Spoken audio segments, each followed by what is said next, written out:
Well, we're going to keep this podcast going. This is a little bit of a different one for us. Normally we're talking a lot of Michigan sports and everything, but we like to branch out and broaden our horizons, I guess. And so we're talking with some people who I thought was really interesting what they're doing with their careers, with business, with social media, and just everything like that. And one person that definitely came to my mind when I had this idea was a buddy that I had, still friends with him, but I met him up at ESPN in Bristol, Connecticut, Jordan Kahana. He has since moved on, has moved out to the West Coast, living in L.A., traveling the world. I mean, I wouldn't even be able to put into perspective everything that he's doing, so we'll let him do that. But he has a super cool story. We're going to let him tell it. But, Jordan, thanks for joining us. Thanks for having me. Really excited to be here. Awesome. So, like I said, I met you up at ESPN in Bristol, Connecticut. So the first question I do have to ask, so we played a lot of ball together up there, specifically in the EBL, the ESPN Basketball League. Our team name, Skipper to My Lou, I still say is the coolest, the best team name in the history of the EBL. Talk about the EBL real quick. How cool was the EBL? I always tell people how cool that league was. That's funny that you bring that up because, no joke, I was talking about ESPN intramural sports just this past weekend. So I live out in L.A., and I'm still playing basketball, a lot of beach volleyball, living on the beach and whatnot. But they were talking about some sort of intramural thing about how it's super competitive, and I was like, no, bar none, ESPN intramurals is the most competitive thing because they bring out a stats and info guy to keep stats on everyone, like everyone gets stats of just like the intramurals, and just it's all these people that grew up being so passionate about sports, and so we're all here, we're all super nerds when it comes to being like in sports and athletic, and all had our moments of shine in playing sports, but getting to be a part of ESPN intramurals is a one-of-a-kind experience, and I love getting to do that. I do agree, Skipper to My Lou is one of the best to go around. I can relate to that just a little bit. It sounds like it's similar. Back when I was young, I hate to sound like the old man that I am, but we used to, here in our area, we had what was called a city league. So after you got out of high school or college, you got a team together with a sponsor, just like, slow pitch softball or whatnot. And we had a very, very competitive city league, 3 different divisions, an A, B, and a C. I mean, it was as competitive as it could get. And I just remember, and you guys were probably the same way, when it was game day, that's all you thought about was the game coming up later on. It was the whole talk of the town leading up to it that week. You had friends that were on different teams, and there was trash talking, roommates that were a part of different teams and whatnot. So, yeah, it really it helped living in Bristol, Connecticut, I'll say that. Yeah, definitely. The thing I always thought was funny is, like you said, you had roommates, friends, whatever, on different teams. You'd be, like, going to battle with these guys, whether it was basketball, softball, flag football. But then sometimes you think, like, I got to work with you later tonight, so I don't want to get too much into your head. Well, so we could talk about that all day. I mean, we've talked to, I've talked to some other people, some of our other guests about the EBL, but we brought you on here to kind of talk about some different stuff, specifically the Adventure Squad. I'm going to let you lay it out, but just such a super cool story. I keep up with your travels and everything you do with the Adventure Squad.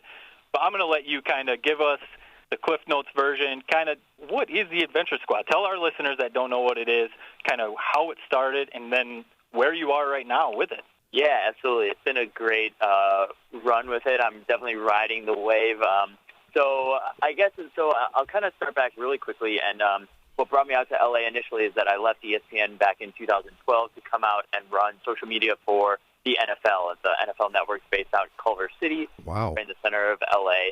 And from there, I bounced around a bit, running social media campaigns for Pepsi for the World Cup during 2014, and then jumped back into a little bit more corporate with Fox Sports, running their social media in the NFL, their TV to digital integration, and running NFL on Fox, all that kind of stuff. And then in 2016, I started at a production company. I was head of digital media for them. They work with the Discovery Channel, Nat Geo Wild, ID Network. We were doing like murder mystery shows, as those are super popular, even a sports clothing line. But I set out a goal in 2016 to adventure out of LA at least once a month. And that could have been the Joshua Tree, drive up to Big Sur, San Francisco, or even like do some international trip. But just like it was a goal that was very black and white for me. I could, at the end of the year, be like, did I or didn't I do that? It wasn't like, am I eating healthier? And so I was coming up to end of December for this goal, and I set out to do a road trip that would take me from L.A. to Arizona, up through Utah, and into Colorado. So I had some good friends staying in a cabin to ski for New Year's Eve, and it was like, okay, great. And one of my best friend's families was in Arizona for Christmas. So I was like, this is great. I'm going to be with people during the times that I need to, and then I'm going to get out and explore and see some national parks and whatnot. And so it was December 27th, 2016. I'm driving up to the Grand Canyon, and in the middle of the road, about 50 miles south of Page, Arizona, were these two black dots that ran in front of my car. And because, so I should also say, in this goal of 2016 of adventuring out of LA, I was documenting each trip that I did, and I was trying to become a better storyteller in social media and be better with cameras. And so I had my camera in the front seat of my car, and I swerve out of the way and pull over, and just instinctually was like, grab my camera, hit record, and was like, no one's like, I say it in this video of me being like, you will not believe what I just came across. And so I chased down, and they were two puppies, two 8-week-old collie mixed puppies, and chased them down. They were about 100 yards up, and scooped them up and take them to a animal shelter to make sure that they're okay. But I walk in being like, you guys aren't taking, I need to hang on to this. Something's going on. There's some energy happening. This is bizarre that this is happening. I've always been an animal lover, and scooped them up and kept them with me and posted this story about me finding them, because I started posting on social media. I had about 800 followers at the time, and posted about the dogs. And so all my friends were like, what's going on? Who are these puppies? These are super cute. What is going on? And so I finally put together a story. And because I had been taking that whole year to storytell and kind of talk about my adventures, I had this whole backlog and experience of doing it. And so the story goes out, gets a little buzz, and then, do you want me to jump into it then going viral, or what? Sure. How would you like me to take this? Yeah, so there's where it started, and then, how did it just, it was like wildfire, right? Certain social media handles or certain websites, whatever you want to call it, picked up your story, and it just blew up, right? So at this production company, it was such an amazing experience, yet still I was unsatisfied at myself. So really, this December trip I was really trying to find myself and what was going on. I had tried to win over an ex-girlfriend, and it didn't work, and so I'm like, do I stay in LA? What am I doing?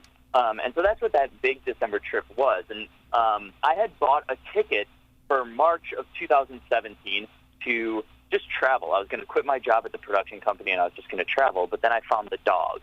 And so I kind of held out for a bit, and long story short, I quit my job in April and set out to adventure with them May 1st. It had gotten a little buzz. It got picked up a little bit by some blogs, but I don't know. I still was probably at 1,200 Instagram followers and then 200 YouTube subscribers.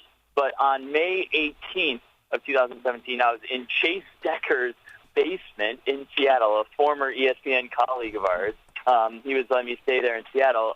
The Dodo posted, and the Dodo is an animal blog, and it went hyper viral. It got 20 million views overnight. Whoa. And just completely exploded. I had to turn off all notifications on my phone because within that hour, my phone just drained in battery. It was ridiculous. And so from there, it just kept recirculating. And so for the next year and a half, every 2 to 3 months, it was on the front page of Reddit and just continued to grow and grow. And so up to that point, I was like, okay, my goal is to be at 2,500 Instagram followers at the end of this month-long road trip that I decided to take with the dogs. And I finished the road trip with 25,000. And it just continued to grow and snowball, and I just continued to take photos of our adventures and tell our stories and blog as that momentum carried. Well, it's like lightning in a bottle. You had the perfect storm there. First of all, tell our listeners about your little family there, their names, and that type of thing. Absolutely, yeah. So it was a boy and a girl. I didn't even take the time to look to see if it was what the sex was of the dogs. When I got to the animal hospital, they're like, "So, what kind of dogs are these?" I was like, "I have no idea. I'm still in such shock of what just happened." And so it's a boy and a girl named Zeus and Sedona. This happened 3 years ago. They're happy, healthy. We are living in Hermosa Beach, California. That is our home base, but we have traveled over 100,000 miles together, hitting up to Canada a couple times. We've done LA to New York and back about 3 times, LA to Chicago and back about 4 times. Did even Miami to LA. We've been all over the place. It's been amazing, and they've been such a great light and difference maker in my life. They definitely changed my life. They're a Shepherd Collie mix, and it's been a wonderful ride so far. Wow. The quick question that maybe it's going to be a simple answer for you, maybe not. What's it like to do those travels with dogs? I mean, those aren't small dogs either. Those aren't 11 pound like my wife and I. We have a Morkie. He's a Maltese and a Yorkie. He's only 11 pounds. That's not your pups. What's it like to travel with them? It is it's great. I love having them with me. I love getting to bring them along with my adventures. It is very, very difficult at the same time. My mom always makes the joke that it's like traveling with 2 perpetual 2-year-olds.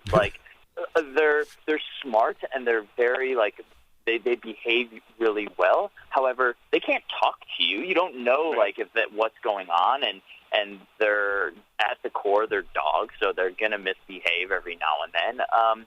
It definitely adds a challenge. I remember one of my first trips that I did, I didn't even research. I was just like, this is a cool place. It's going to be a great photo, great content for us. And we drive 2 hours out of our way in New Mexico, and they don't even allow dogs on the premises. And it was just I need to start thinking that dogs just aren't allowed everywhere. So it definitely has made it a challenge in terms of where we go, where we can stay, what we can do, and just needing to take breaks when we're in the car. I have this bad habit of just going when I'm on the road and just blindly doing it. But it's okay, it's been a couple hours. We should probably let the dogs run out. I should probably stretch my legs. It adds quite a challenge to all the travels. But at the end of the day, getting to cuddle with them and have their energy and personalities there, it's great. I couldn't have asked for anything better. Well, it sounds like it was a little bit of fate, if you believe in that. I mean, you started off saying you were trying to find your way, you didn't know about an old girlfriend or something, and all of a sudden you found a couple of loves to your life, right? Absolutely. So there's a uniqueness to the story as well, is that so in November of 2016, I was really close to adopting this husky, but it was about 15, 16 weeks old, and I verbally committed to it and woke up the next day and was just I'm not ready for this responsibility. And I started to look up flights to South Africa and all this other stuff, and ended up doing the road trip. And a month later, came across with the dogs, and I was just wow. Okay, this is definitely fate. There's some reason to it, and that's why he's named Zeus. There's just this this lightning message in a bottle, lightning kind of moment or whatever you want to call it, and just serendipity. And it's been really great. They saved me as much as I rescued them. It's super cool to hear that story, and that was it was definitely something I wanted to ask you, and I figured that was going to be your answer. I think that's really cool, and kind of to follow that up, you kind of finding your way, the way that you were explaining it, wanting to travel and trying to figure a few things out. You ever look back and think what if you had adopted that husky? What if you hadn't taken that trip? What if you planned your trip to go north instead of down to Arizona? You ever look back and think how those 2 pups just changed your life and, your career and everything? Absolutely, yeah. So since that time, I've been able to grow a large social media following, and through my media background, I've understood how to monetize that. It's definitely been a struggle, but I've loved that experience and that hustle of every win is my win, which was what I've loved and always kind of needed. And definitely such a unique experience in thinking of I left the place that I was staying in Sedona at that specific time, and I happened to be at that highway. It's if I took the wrong turn, if I got gassed, there's all these like you said, if I rerouted my route and went a different way, or there's all these different things that come into play. So Yeah, it definitely is a very unique experience, and something that people always say that it was like God sending a sign, or something. I'm not that spiritual, but I definitely believe that there was a reason that we both were there at the same time. Right. Definitely. I mean, it definitely seems like it. And, one thing I always think, and, whether you're spiritual or not, or whatever your beliefs are, that's fine. That's perfectly fine with whatever people believe. One thing I do always think is, like, things happen for a reason. And it sure seems like that happened for a reason. You and those two dogs running into each other change all three of your guys' lives, and I think it's super cool. But, one thing that I am curious about, and I like asking people, some of my friends or, colleagues, whatever, peers who have traveled more than me, held multiple jobs or whatever it is, I like to ask them, like, what do you think had you, like, done what the comfortable thing was? Like, say you were comfortable at ESPN and you just stuck it out there, or you stuck in your hometown or something like that. What do you think you would have been missing out? I mean, you said you traveled over 100,000 miles with those pups. What do you think you'd be missing out on if you wouldn't have kind of went outside of your comfort zone? Yeah, that question is kind of like endless. And I think innately in my core is that I was always not content with being comfortable. And which is why I always reference that goal and mission to adventure out of LA once a month, to be like, okay, whether or not I'm with someone, like, I'm going to go camping by myself or going and doing this and pushing forward. So I think I'm not wired that way to stay in my hometown and be comfortable. And so I think that I couldn't even imagine what life would be like. And I always encourage people to go out of their comfort zone, go, travel by themselves or travel with their friends to a place that they've never been before. Well, I'll tell you what, I mean, I can tell right now, this conversation, we could probably go on and on and on, but I'll tell you, it is just the coolest story, Adventure Squad on Twitter. And let me use one of your sayings on there.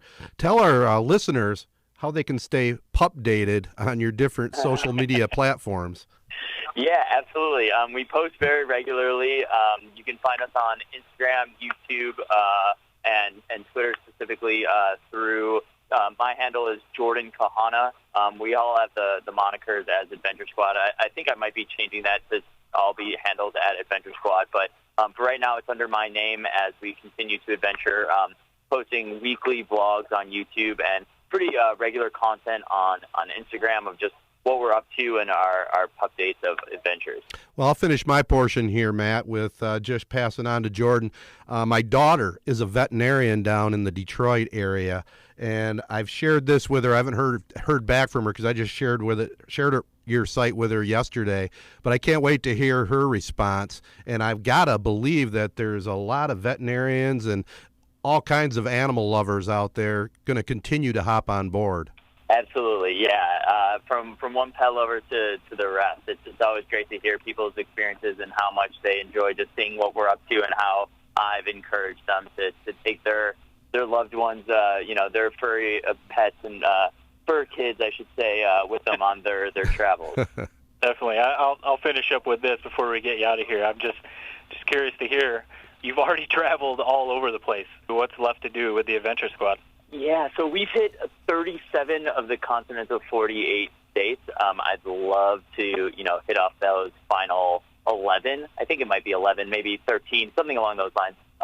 But yeah, I'd love to hit the final continental states that we've hit, and just continuing to encourage and give back.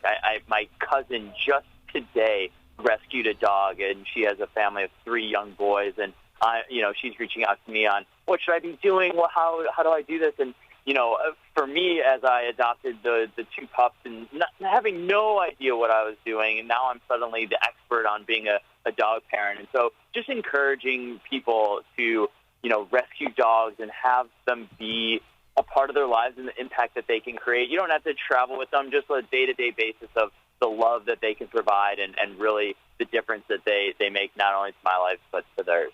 Awesome, Jordan. Well, we definitely appreciate you taking some time out of your travels and, everything else that you have going on to chat with us for a few minutes. And we're excited to keep seeing what you guys are up to and where you take those pups down the line. And just one more time before we get you out of here, just tell our listeners again where they can find you on social media. Yeah, it's under my handles across the board are at Jordan Kahana, JordanKahana, and please say hi. Let me know that you came from here, and I'd love to get connected with each and every one of you. Thanks, man. Thanks, Jordan. Cool. Yeah, this is awesome. Thank you so much, guys.